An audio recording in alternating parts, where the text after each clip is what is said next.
ساڵتان لێبێتم کاتتان باش محەممەد عەلیم بە خۆشحاڵیەوە بەرنامەی چاودێرتان پێشکەشەکەم بەڕێزان چاودێر ئەم جارە پەروەردەییە بێت کۆمەڵێ پەیمانگای ناحکومیمان هەیە لە شار پرسیارەکە بەو شێوەیە بێت ئایا سەرجەمیان مۆڵەتی فەرمیان هەیە کار و پیشەی ئەم پەیمانگا ناحکومیانە چین پەیمانگا ناحکومیەکان بەشێکیان بە شێوەیەکی شیاو وانەی تایبەت لە ناو پەیمانگاکان بە خوێندکاران ئەڵێنەوە بە شێوەیەکی دروست ئایا ئەم وانە تایبەتە ئەڵێنەوە دیارە لەگەڵ لیژنەکانی پەروەردەی کەرکووک ئەمڕۆ هەڵمەتێک لە ناو کەرکووک دەست پێکەن بۆ ناو پەیمانگا ناحکومیەکان بەسپاسەوە ئێزامنیەکان لەگەڵمان هاوکارن ئەمڕۆ بە شێوێکی گشتی بابەتەکەمان پەروەردەیە بێت بینەری بەرنامەی چاودێر بن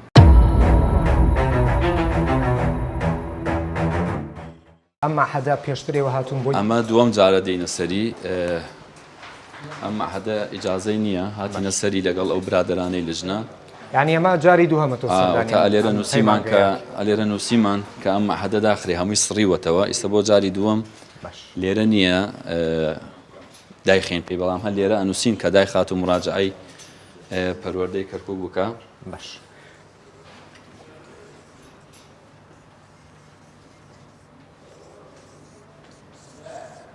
پەروەردەی کەرکووک لێی نووسی یوغلق واتە داخرێت و دەبێت مراجعەی بەڕێوەبەرایەتی پەروەردەی کەرکووک بکات کە بە زووترین کاتیش مراجعە یاخود سەردانی بەڕێوەبەرایەتی پەروەردەی کەرکووک بکات لەبەرەوەی مۆڵەتی فەرمینیە و جاری دووهەمێتی جاری پێشووتر دیارە لێی نووسراوە بەڵام پێوەی دیارە بە بۆیاغ سڕی بێتیەوە مامۆستا سامان جاری دووهەمتە تۆ سەردانی ئێمە ئەو شوێنانەی کە ئاچینە سەریان دوای ماوەیەک نووسراوەکەین بۆ ئەمنی وەتەنی لە دوای ئەوە دووبارە ئەچینەوە سەریان تاکی دەکەین بزانین یعنی بزانین فعلەندایان خستویانە ئەگەر دایان نەخستبێ ئیجراعاتی یاسایی ترەکەین لەگەڵیان ئەگەر دایان خستبێ ئەوە ئیشی خۆیانەکەن لە وەزارەتی پەروەردە و بۆ وەرگردنی مۆڵەتی ممارەسەی ئیشکردنیان باش ئێوە ئاگدار کراونەتەوە کە ئەم پەیمانگەیە کردێتەوە بەڵێ ئەوە نووسینەکەی ئێمە سڕیوەتەوە و هیچ مراجعی ئێمەی نەکردووە بۆی ئەمەش دووبارە هاتین بۆ تاکیدکردن بەڵام داخراوە ئیتر نازانین ئیشەکەنیانە متابعەکەین بەردەوام لژنەکە ئەندامانی لژنە جایترشیان نێرمە ئێرە بە نهێنی بەبێ ئەوەی بزانن ئەگەر ئیشەکەن دێنە سەریان مامۆستا هاوسەی هەیە توانین لە هاوسەکەی بپرسی کە ئێرەی کاتەوە یاخودنا بۆی خۆشت دڵنیابی کە بزانین ئەم جێگایە کارەکە یاخود کار ناکە السلام عليكم معهد اكسفورد يداومون لو مقفلين شلون انت مو هنا جوارينهم يداومون اكو طلاب يجون يروحون له موجودين يا ساعه يجون بالضبط عصريات تمام ماشي بس بلغهم احنا لجنه من مديريه تربيه كركوك انه عملهم مخالف للضوابط والتعليمات وما عندهم اجازه ممارسه مهنه خلي يراجعونا واذا ما يراجعونا نتخذ بحقهم اجراءات القانونيه شكرا عيني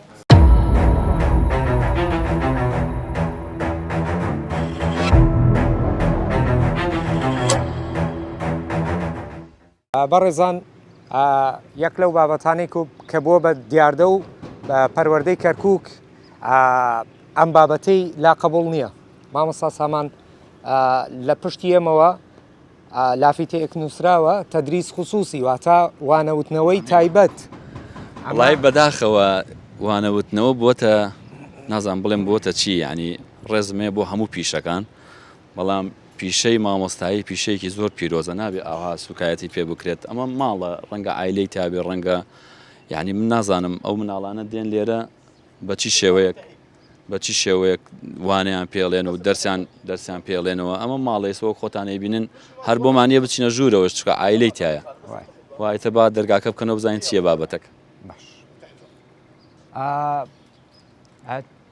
تیمی پەروەردەی کەرکووک لە دەرگاکەیاندا کە خاوەنی ئەم ماڵە دەرگاکەمان لێ بکەنەوە بۆ ئەوەی کە ئەمڕۆ لێکۆڵینەوە لەوە بکەن کە هیچ وانەوتنەوەیە کەم ڕۆژیاو نییە کە وانەوتنەوەی تایبەت بێت و لە ناو ماڵان بێت ئەما مەستا سامان پێم وابێ نرخی تایبەت شیاندانا ئەمڕۆ نرخەکانیش گران بەهان لە هەروانە نرخەکان بەکەف خۆیان دایانیان ڕەنگە ئەم جەنگەی دروست بۆ لە بین ئێران و ئیسرائیل ڕەنگە تاسیر لە نرخەکانیش بکە بابی کەنە بزانین چییە سلام عليكم من هو أبو البيت؟ من هو موجود بالبيت بدون زحمة؟ هذا شنو هاي القطعة مخلينا تدريس خصوصي؟ منو ايش عندكم خريجين؟ عندكم مدرسين؟ شنو هذا؟ أنت شنو حضرتك؟ شو مخلصة؟ أدري شلون تدرسين يعني الطلاب أطفال يجون يمج بالبيت يدرسون؟ عندك إجازة؟ عندك شيء؟ وين شهادتك؟ شلون تدرسين؟ شنو ما يحتاج؟ شنو ما يحتاج؟ عيني شلون ما يحتاج؟ أنت على أي أساس مسوي بيتك معهد أو درس خصوصي تدرسين؟ هذا بيت بعائلة وشلون تدرسين أنت؟ عيني احنا هذا العنوان راح ننطيه للأمن الوطني، راح يجيكم ما نقبل احنا تربية كركوك، ما نقبل هيك معلقين لافتات بالباب ويجون أطفال تدرسيهم. تعيشين نفسك مو بهالطريقة، مو بتربية الأطفال، هذا أمانة بعناقنا وبعناق أهاليهم، مو تعيشين نفسك على حساب الأطفال. عيني هاي اللافتة شيلوها، ممنوع تسوون بيدكم، هذا بيت بعائلة محترمة بأطفال بنسوان بزلم، ممنوع أطفال يجون هنا تدرسوهم. احنا مو ضد رزقكم، احنا ما نريد، بس الرزق يكون بطريقة قانونية وبطريقة أصولية. احنا لجنة من تربية كركوك ما نقبل بهذا، هاي اللافتة تشيلوها، واذا ما تشيلوها راح ندز عليكم الامن الوطني. يلا شيلوها عيني قدامنا، يلا قدامنا شيلوها. هنا منو يدرس خصوصي هنا؟ هذا اهلي. ها؟ اهلي. اهلك؟ ايه. يعني اهلك زوجتك اختك شنو؟ لا اختك شو مخلصه اختك؟ معهد. ايش تدرس هنا؟ يعني الاطفال يجون هنا؟ أطفالي. عندكم اجازه مرخصين؟ لا. شلون تفهمون؟ هذا بيت بعائله يعني؟ ايه. شلون تقبل انت اطفال يجون هنا تدرسوهم؟ كل العالم يسوي. وين كل العالم؟ هسه هذا سديناه، هذا هم هسه ناخذ عنوانك ننطيه للامن الوطني واشلع هذا اللي احنا لجنه من تربيه كركوك ما نقبل هاي الاجراءات تصير بالمنطقه، بس بدون زحمه. اشلع اللافته. صارت الدرجة. إيه يلا هذا ممنوع بعد، لا تجيبون اطفال، ما يصير تجيبون اطفال داخل بيت بعائله وتنطوهم محاضرات وتنطوهم دروس، زين عيني؟ بس اشلع اللافته بدون زحمه عليه.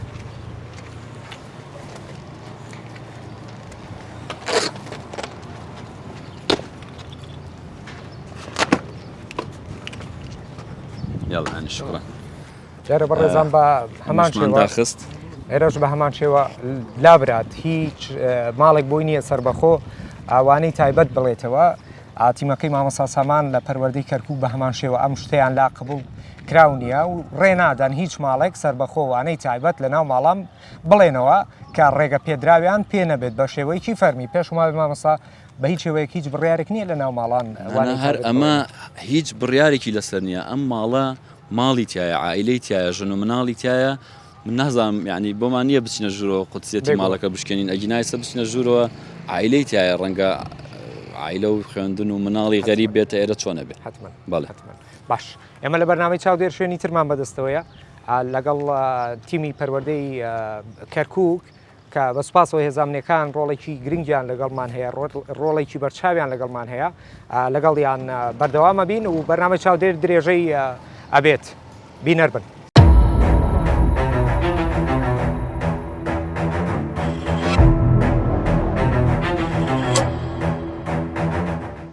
بەڕێزان لە گەڕێکی دووەمی زین لە یەکێک لە پەیمانگانە حکوومیەکانی مامۆستا سامان کەسی لێ نەبوو دەرگاکراوەیە و کەسیش نە پێشوازی لێکردین نازانم. واللهی وەک معلوم جەنابتانە ئێمە ئەمە دووەم جارە سەردانی ئێراکەین.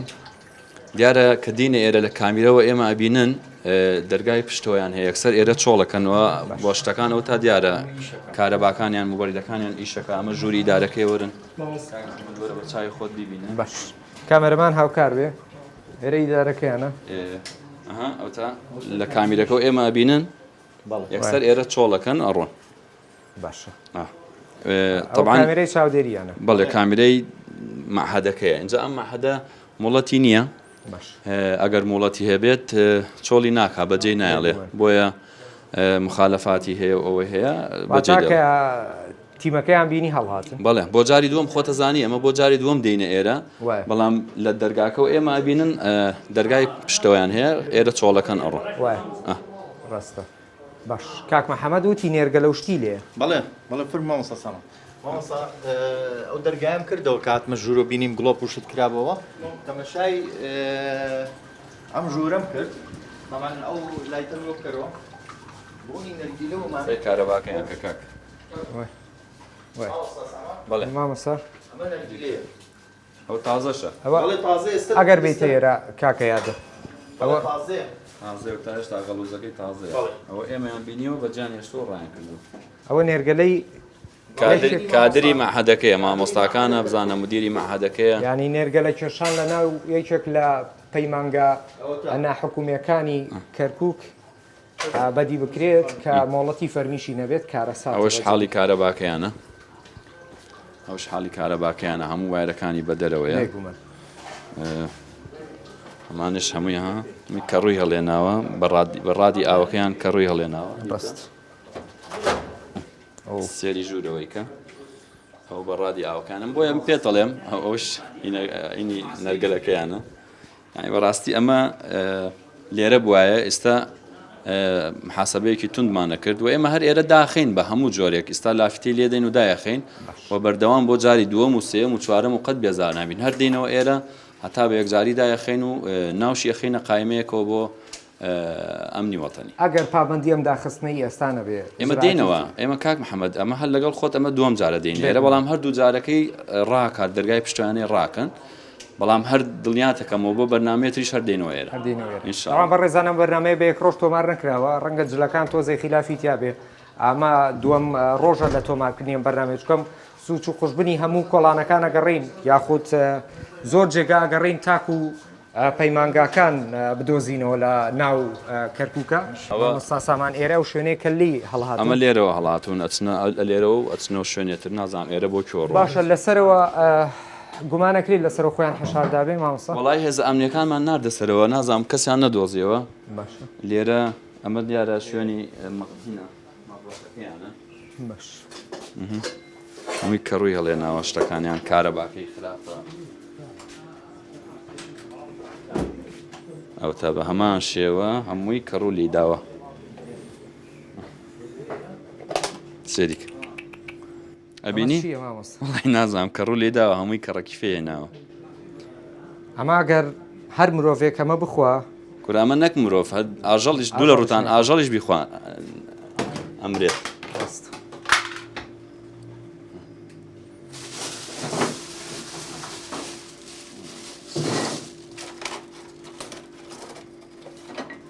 ئەمە ئاشای نێرگەلەکە بێگومانەوە کەرەستەی نێرگە لە کێشانە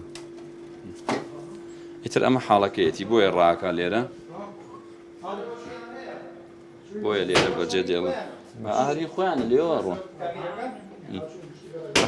حاڵەمە هەر خۆی موڵەتی نییە یاتر هەرچی لێرە بدینین شتێکی سیر نییە هەموو شتێکی خراپ و مخالفەیان هەیە لێرە باش مامەستا سامان ئاماژەی پێکرد دەڵێ هێزانامنیەکان چوونەتە سەرەوە و لەسەرەوەش نەبوونە هەڵبەت هەڵهاتوون ئەمە جاری دووەمەوەکو ئاماژەمان پێکرد ئەمە شوێنی ڕاگررتنیە حیوان و تەیر وشتەوە نیە بەڵێ شوێنی سەرویەوەی کە دەرسی تایبەت ئەڵێنەوە بەڵێ شوێنی کۆتر و مریش لێرە ڕاگرانێ بەڵێ زۆر چاافەتانێ بینین هیچ جەوێکی پەروەردەی خوێندنم ڕۆوای لێ هاتووە لە پەنایەوە حاڵەتی هەر شتێک بە قاچاق بکرێت کاک محەممەد هەر شتێک بە قاچاق بکرێت هەر شتێک بە بێ مۆڵەت بکرێت هەر شتێک دوور بێت لە چاوی پەروەردەوە بە تاکید ئەمە حاڵێ بێقەت لەمە باشتر نابێت بۆ ئێمە بەردەوام دەرەچینە سەر ئەم شوێنانە و چاودێریەکەین بۆی بتوانین کۆنتترۆلیکەین باش کۆ تا بڕیار بۆ ئەم شوێنە بە تاکید دایەخین مەجاریتیانە ناوشی ئێستا اسماعیل سجل الاسم حتى نسوي كتاب الامن الوطني ندخل اجا زۆر باشە دیارە ئاڵێ خاوەنی ئێرە پیا بووە چێ خاوەنی ئێرە السلام عليكم. عليكم السلام. منو صاحب المعهد؟ أخويا. وينه؟ ما موجود حاليا. هذا عندكم إجازة بهذا المعهد؟ حاكين ويا أستاذ وأستاذ حكينا وياه أول بارحة اجازه عندك سالم منو اجازه قال عندك؟ يوم الأحد تعال علي يوم الاحد وين تجي؟ على التربية. شو تسوي بالتربيه؟ قال راجعني. راجع شلون؟ وين الاجازه مالتك؟ فابو يوم واحد ما يطلع على الاجازه. مو يطلع إجازة، لا. هو ماشي بالإجازة بس ما مكمل. استاذ العزيز ايش ماشي بالاجازه؟ انا مدير التعليم الاهلي والاجنبي، نعم. استاذ سامان معاون مدير عام، انت جاي تقول لي ماشي بالمعامله يعني ماشي يمي، انا ما شايفكم ما اصلا، شايفكم اصلا، ما جايين. ما شايفكم ولا جايين، هذه مخالف، انتم مداومين كاتبين بي السبورات، يعني ما يصير انتم ما ادري. وين هو؟ هاي مو اول مره نجيكم. هو وين؟ هو موجود، المبرد يشتغل والسفاره يشتغل والمفاتيح كله موجود هنا. وين هو؟ وين؟ احنا جينا هو ذاك يوم بريارة دينكا تبليغي كان الدنيا بريارة دينكا داشي خين ونايو نيرين بو من الوطني مزايكن عليك لقافي خلي راجعني إلي زين عيني قول يجي على استاذ سامان معاون مدير عام. نعم وهذا ممنوع تقلون به طلاب وتدريس وكذا لحد ما تاخذوا الموافقات رسمية. رؤية المستقبل؟ إيه؟ رؤية المستقبل؟ صاحب المستقبل دیارە بەڕێزان مامۆستا سامان ئەڵێ دەبێت مراجعەی پەروەردەی کەرکووک بکات خاوەنی ئەم پەیمانگە ئەهلیە بۆی مۆڵەتی فەرمی وەربگرێت پاشان نەتوانێت بە شێوەیەکی یاسایی خوێندکاران وەربگرێت بۆ فێربوونی پەروەردەی بەڵێ مامۆستای اسماعيل قانوني بس اكتب اسمك ووقع. أستاذ ما ينفتح لا احنا راح احنا اخذنا تعهد منه تمام. خلال 72 ساعه تغلق. واذا ما تغلق احنا راح نتخذ اجراءات قانونيه بمفاتحه جهاز الامن الوطني والمحكمه بضروره الاغلاق. إغلاق تام تام. ما يعني ينفتح ما بأي مجال، هم يتحملون كافه التبعات القانونيه خلاف هذا الحكي. ما بأي واسطة ما لا واسطه ولا بد، هو تعليمات تقدم على اجازه، احنا لا عندنا معرقلات ولا بد، يجي يقدم اجازه وفق التعليمات تطلع الاجازه، ماكو داعي يجي يفتح المعهد بدون اي لا مقدم اجازه صح. ولا بادي بالاجراءات. وهنا استاذ محمد جمال هو مسؤول التعليم الاهلي. صح. انت جايينك واصلينك ابدا حتى ما لو جاينا. واصلين شلون يفتحون؟ ما يعني جاي. وصلوا قدموا بس ما وضروره انه عند الفتح انه تكون الاجازه نافذه. تمام تمام استاذ؟ تمام. فاحنا بلغناهم هسه وهم يتحملون كافه المسؤوليه اذا فتحوا المعهد لحين اصدار الاجازه.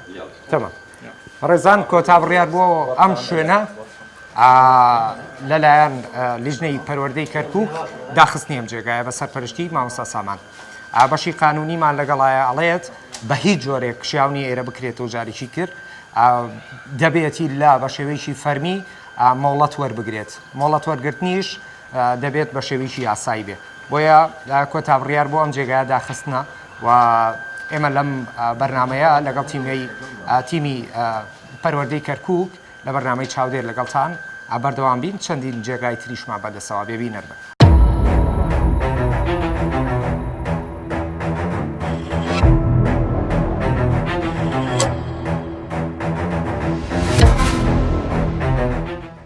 جاهزين من وزارة التربية؟ وين الإجازة مالتكم؟ من التربيه؟ هذا وين من التربيه؟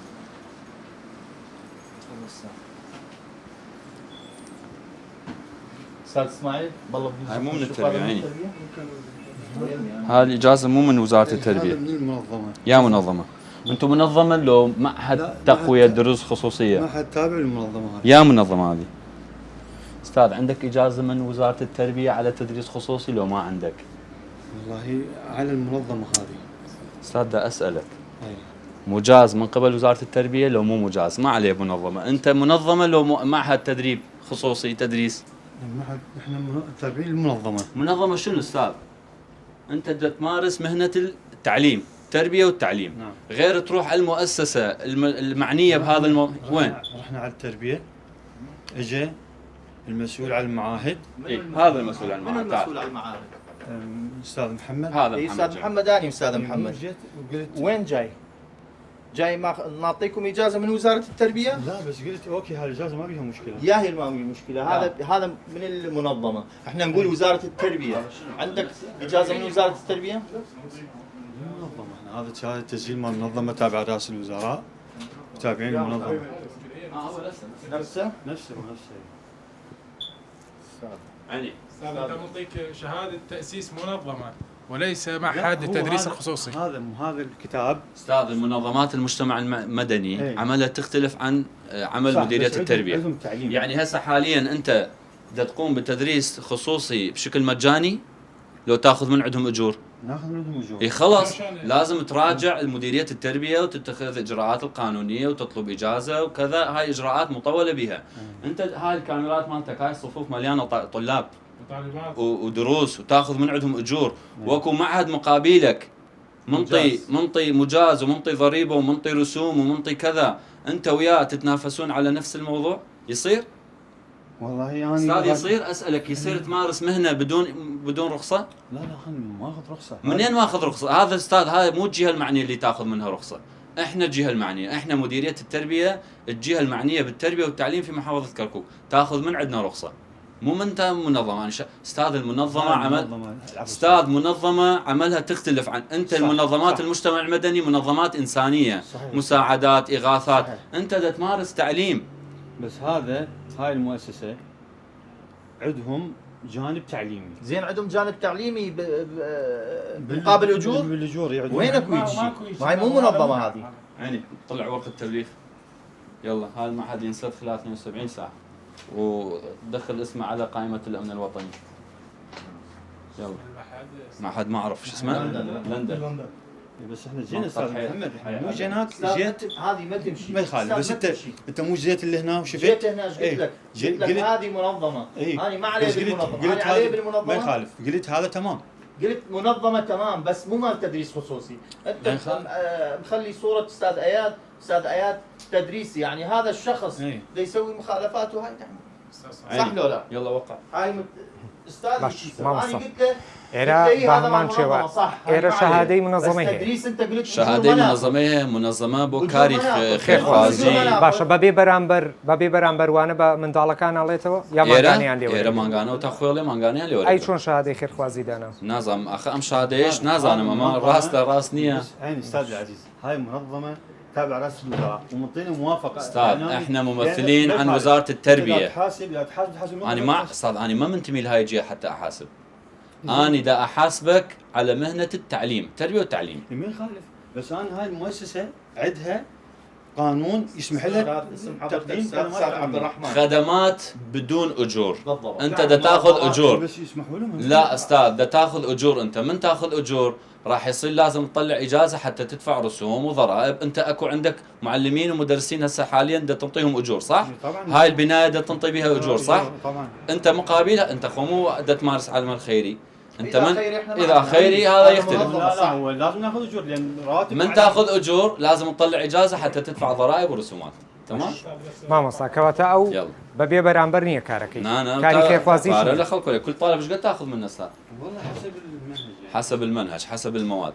وجا دروسنا بلا خيرت كاران سقالي سادس وانا خير نوي خويانا كأموان أنا أو تريتو بو أوي ورزي خوندنا لناو شهر تكوي خوندنا أتوانا لم كاتا واني تايبت وربقرن لناو بيمانغا نا حكومية كان ئەما یەکێک لەو پەیمانگایانەیە ناو کەرکووک کە وانەی تایبەت ئەڵێنەوە بەڵام دیارە مۆڵەتی فەرمی نییە بۆی نییە هیچ وانەیەک لێرە بڵێتەوە.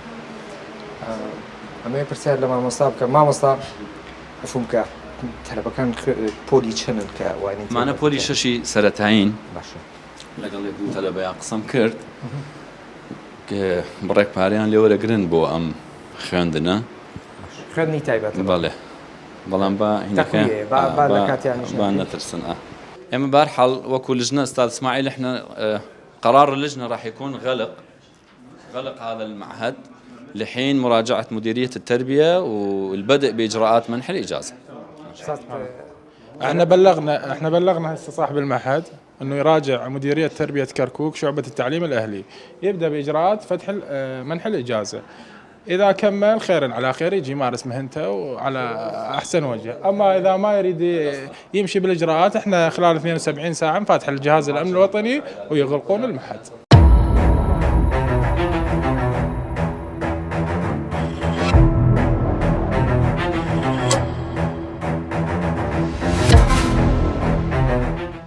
بە هەمان شێوە ئێرە سەرەتاوتی مۆڵەتم هەیە دواتر مۆڵەتی نەبوو دواتر واستای کرد دواتر لە کۆتا بڕیار چییە؟ لە کۆتایە ئیجازەی نییە باش ئێمە لێرەوە لە ڕێی جەنابتانە و لە ڕێی کەناڵەکەتانەوە بە خەڵک ئەڵێم بە هەموو ئەو کەسانە ئەڵێم کە ئەم لەم سلکەیە ئیشەکەن لە سلکی پەروەردە کە گاڵتە بە خەڵک مەکەن بە ژیانی خەڵک یاری مەکەن و ئێمە هەموو شاری کەرکووک بە قەزاونەحیەکانیشا لە داهاتووەکەینە ئامانجی خۆمان و موافقاتی وزارەمان هەیە و موافقاتی محافەزەشمان هەیە بەڕێز جەنابی محافظ پشتگیری لە هەموو لژنەکانی ئەکا کە لەم بەرنامەیە دەرەچن بە خۆشمەوە و لژنەکانی تریش بۆیە هەموو شاری کەرکووکەکەینە ئامانجی خۆمان بۆ ئەوەی کۆتایی بەم بابەتە بێنین و ئەوەی لەم بابەتە ئیشەکات خەڵکێکی میهنی بێ خەڵکێکی پەروەردەیی بێت کە بتوانێت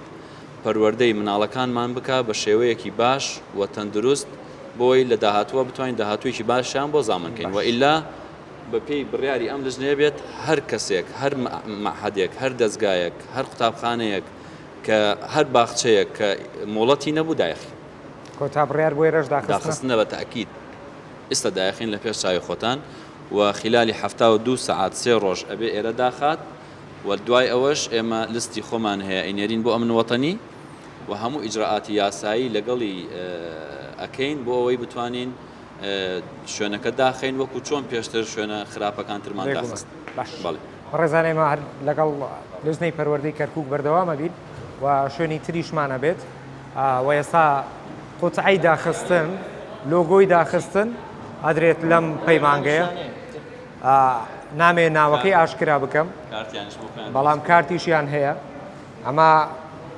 لۆگۆی ئەم پەیمانگەیە کە ئەدرێت بە خەڵک بۆی منداڵەکەی بێنێت و لێرە فێری وانەی تایبەت ببێت بە پارەیەکی زۆریش مامەسا پێم وابێ لە 200,000 تا سەروی 300,000 تێ یەکوانە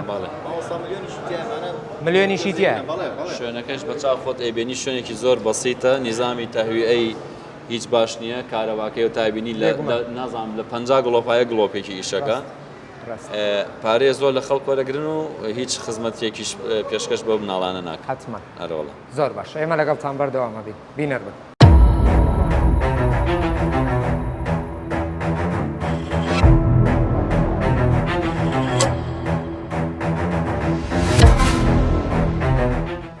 وين الإجازة مالتك؟ موجودة هاي وين؟ أنا مو وزارة التجارة، أنا وزارة التربية. أنا شركة شركة شنو أنت؟ شركة تدريب وتطوير. تدريب تطوير شنو؟ تعليم. أنت شنو موظف؟ شلون موظف وتشتغل حضرتك؟ هذا قبل ما أصير موظف. قبل ما عليه، هسه أنت موظف. أيوة أنا تلتزم بقوانين وزارة التربية وقانون موظفين الدولة. أنا ملتزم. وين الموافقة مالتك مال الشغل؟ يلا سد المعهد. شلون اسد المعهد؟ جيب لي أمر قاضي، جيب لي أمر قاضي سد المعهد. جيب لي أمر قاضي سد المعهد. هذا مو معهد أولا، هاي شركة. شركة شنو؟ شركة شنو؟ شركة تدريب وتطوير. الدرس شنو يا شركه؟ شركة شركه استاذ يا شركه انت معاون مدير ملاك؟ اي نعم مدير ملاك. مالك شغل باللجان مال الخارجيه؟ لا عاد انت ما لك دخل. أنا قلت لك وين الإجازة مالتك؟ اعطيتك ما عندك إجازة. لا موجودة شركة. ما عندك إجازة على وزارة حسب القوانين، أنا ترى بالليل فيها 23 استاذ ليش؟ أنت مخالف القوانين. لا أنا ما مخالف القوانين. أنت كل القوانين مخالفة. هذا شهادة لو مو شهادة؟ شهادة من وزارة التجارة ماشي. على تأسيس شركة. زين. والشركة تخص تدريب وتطوير، ما تخص تربية وتعليم. ماشي. هو دا يمارس مهنة التربية والتعليم. تمام. أي مؤسسة، أي معهد، أي مدرسة أهلية تمارس مهنة التربية والتعليم أو دورات تقوية أو دروس خصوصية لازم يقدم على وزارة التربية ومديرية تربية كركوك حتى يحصل على إجازة ممارسة المهنة. وإحنا ذاك الوقت إحنا ندعمه، احنا بالعكس احنا نساعده، احنا نسوي له كل تسهيلات. بس هذا الشخص دا يقدم لي اجازه من وزاره التجاره، انا ما علي وزاره التجاره، انا ممثل وزاره التربيه، دا احاسب على اطفال. هو يقول انا هي ايدي عامله، انا ما شايف اي قانون بالعالم ايدي عامله جوا سن 18. جوا سن 18 ماكو ايدي عامله. هو ايدي العامله فوق سن 18. استاذ انت سوي دورات تدريب وتطوير وايدي عامله وخبراء. انا دا احكي ويا الاستاذ. انا هم اريد اجاوب من حقي. جاوب. زين جاوب. تمام. انا شركه تدريب وتطوير متسجله بالحكومه العراقيه. زين. وادفع ضرائب للحكومه العراقيه. على كل شخص يطب هنا يتدرب دا ادفع ضريبه. اذا الحكومه هنا قانونيا ماخذه حقها ولا لا؟ زين تمام؟ زين. والتربيه يقول لازم موافقه. تمام، ما موافقة مختلفين. يقول اللي جو اعمار 18 لازم موافقه من التربيه. انا عندي طلب وموقع من مدير عام موجه الى مديريه التربيه للحصول على ممارسه مهنه. ولحد هسه ما حصلت على موافقه. ويقول لازم تاخذ موافقه. ما عندي مشكله. تكمل. استاذ محمد ايش قلت لك؟ بعدين تفتح تمام. اي بس ما عندي مشكله. معقول عندكم طلاب، هسه حاليا ما عندكم ما شفت، بس انتم اذا عندكم طلاب ما يصير تمارس العمل. بس هو هسه حاليا كابو تربيه ما يحق له يسد بابي لان انا شركه. تمام؟ من يوقف نشاط اوكي. قانونيا انت قانوني تعرف؟ تمام. اشكرك استاذ. اشكرك استاذ. بەڕێزان گرژێکە ئەم هەموو فەوزایە لەسەرەوە دروست بوو ئەم هەموو گرجیە لەسەرەوە دروست بوو کە مۆڵەتەکە مۆڵەتێکی فەرمینیە دەبێت لە ڕێی پەروەردەی کەرکووکە و مۆڵەتی فەرمی وەربگرێت پاشان بۆی هەیە خاوەنی ئەم پەیمانگانە حکومیە پەیمانگاکەی بکاتەوە و وانەی تایبەت بە خوێندکاران بڵێتەوە ڕاستە منداڵیتانە بەڵام بۆ نییە بە شێوەیەکی فەرمی وانەی تایبەت بە منداڵەکان بڵێتەوە ئەمە یەکێک لەو کێشە و گرفتانێ وانی تایبەت ناڵێمەوە وانی تایبەت ناڵێمەوە بۆ ئەیدی عامیلە و ئەوە ناکەم مامۆستا ئەمانە هەمووی مناڵی خوار 18 ساڵن ڕاستە 18 ساڵ ئەوە هەر ڕسمەکان خۆی حتمما وێنەیتیایە هەر وێنەکان خۆی هەمووی ڕاستی دروستی بابەتەکە 18 ساڵ خواردترە ئەو بابەتانە هەمووی هین خوێندنە هین سەرەتاییە ئەو بابەتانە هین سەرەتاییە ئەمە ڕاست ناکات بۆیە شتەکانی هەمووی ڕاست نییە ئەم هەدەی داناوە بە ناو شەریکەوە شەریکەش من نەمدیوە شەریکەی خوێندن کۆمپانیای خوێندنم نەدیوە یعنی من ئەمە ئەبێ مؤسسەیەکی ئاهلی منتەزەم بێت اینجا ئیجازە لە ئێمە وەرگێت ئەو کاتە ئێمە مۆڵەتی ئەدەینێ کە ممارسە ئیشەکەی بکە ئەو بابەتانە هەمووی بابەتی فێرکردنە ئەوەی لەسەر ئەو تەختەیە هەمووی بابەتی فێرکردنە پیا و ژن و زەمیرەکان هی و شی و ئەم بابەتانە هەمووی بابەتی فێرکردنە هیچی بابەتی ئەوە نییە کە خۆی باسیەکات انتو تدخنون نراقيل يم الطلاب مو؟ ما له دخل استاذ المكان الشغل هناك هذا مخزن. مخزن شنو؟ هذا مخزن لو مكتب؟ والله مخزن تشوفه بالله عليك مو مخزن. لا تتقدم خلي لا تطلع بالكاميرا الله يخليك. مو يصير مخزن روح شوف هذا نراقيل وهذا والله مخزن هذا مخزن الفحم موجود بعده. أحيانا هذا الفحم جديد هذا من شفتونا ضميتوه. مخزن مو مخزن ما أعرف. ما صانير قليلية. هو تاني غلوزك أي شكا. هموش تيجي ليه هموش تيجي مخالفي ليه. يعني أسلوبك زو خراب من تبراستي تلفونهم كربو جهتك يمني استدينا إيرا. باشا.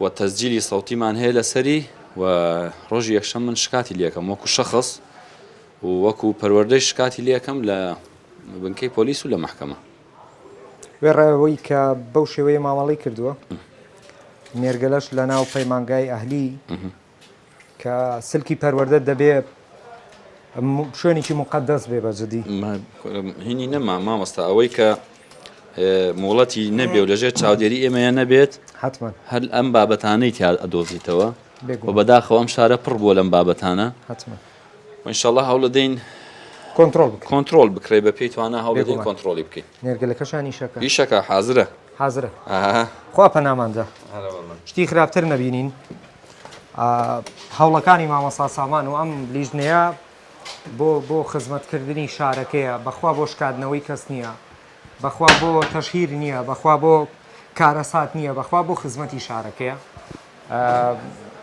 ئومێدەکەین شتی باش بەرهەم بێنین لە ناو شارەکە بەردەوامە بی گینەر بن ئەو پەیمانگەی کە نەی ئەویست دای بخات بەڵامی تر با هێزانامنیەکان گەشتن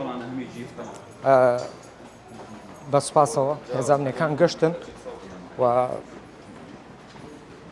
بە ئەتوانین بڵێن بە زەبری هێز پەیمانگاکە دەبێت دابخرێ بە سوپاس هەمیشە هێزانامنیەکان لەگەڵمان هەماهەنگن ئەو هێزەی کە لەگەڵ ستافی پەروەردەی کەرکووک لەگەڵمانن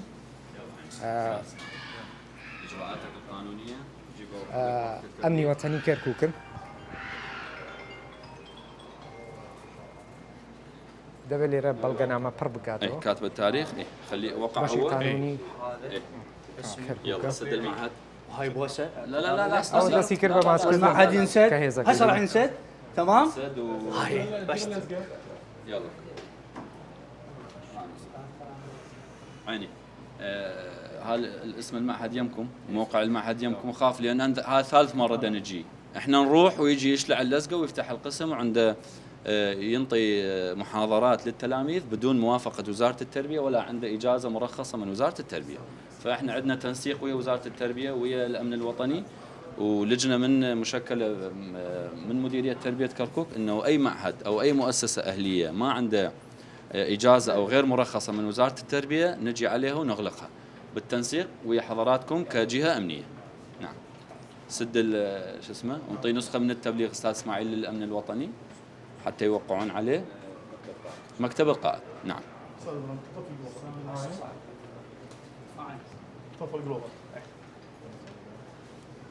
احنا نشكركم طبعا القوات الامنيه ما قصرتوا ويانا تلاحقتوا لنا لان احنا مرات يعني ما نزعجكم بس مرات تصادفنا هيك حالات يعني نضطر انه نستعين بحضراتكم. شكرا جزيلا لكم. هذا شرطه كركوك على 24 ساعه مستعدين لاي امر طارئ بسبب بارك الله فيكم. شكرا لحضوركم استاذ. شكرا جزيلا عليكم. وباي موقف احنا ويانا قوات امنيه ولكن ما مو العدد المضبوط. احنا مكتب قائد الشرطه فوج السوات.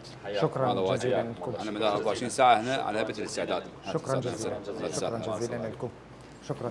برزان على حل سر او راس بارديه كلقل مانن برياري داخل سنيره درا هرب بزبري هزيره داخله وحركات نفسي دقيقه دام اخذت يعني خوش بختانه تلبوشتي لي نبو بويا بسباسو هذا امريكان بهرو دقيقه نيره ولا بيش شاي خوتان دايخين وناوشي ان يرمى وزارتي برورده وناوشي ان يرمى جهازي امن وطني ومكتب قائد شرطه كركوك بوي بردوام ليره متابعي كان جايت النيكاتو تا اجازه رسمي درك بشكل بلغه كدر بوان نسخيك لو بله او تسجيل الصوتي شي تحويليه كما ملازم علي زور باشا سباس بو سباس بو جنابتان شكرا جزيلا استاذ شكرا لوجودكم دسي جنابي ام خوش بيت سباس بو ايوا وسباس بو ايوا تاكو سابينريه مبون و ام بيمانغا اهليه داخره بزبري هيز داخره سپاس بۆ نووسنگەی قایدی شورتەی کەرکووک عمید علی کە